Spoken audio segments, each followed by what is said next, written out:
vous interrogeais sur votre regard sur le politique. Est-ce que ça a changé aussi votre regard, toujours sur le monde politique, j'allais dire, de professionnel de santé maintenant, hein, parce que vous étiez, je l'ai dit en introduction, vous avez occupé des fonctions syndicales,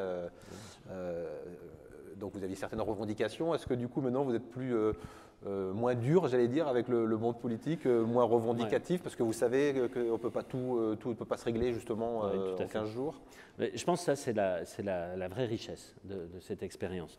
Alors je donne souvent un exemple quand on me pose cette question.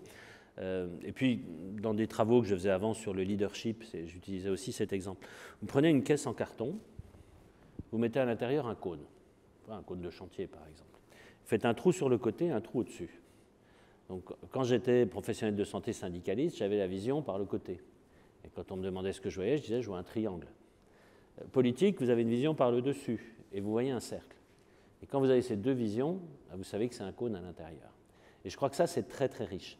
Ce qui me fait dire, in fine, que je ne sais pas si on parle de la santé par exemple, si le ministre de la Santé doit être un médecin ou doit être un énarque, pour faire simple, un administratif. Mais ce dont je suis certain, c'est que si c'est un médecin, il faut qu'il soit entouré d'énarques, et si c'est un énarque, il faut qu'il soit entouré de médecins.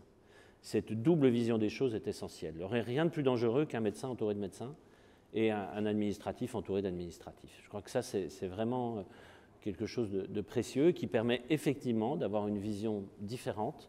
Quand je recevais mes anciens collègues présidents de syndicats, eh bien, j'essayais de leur expliquer cette vision différente.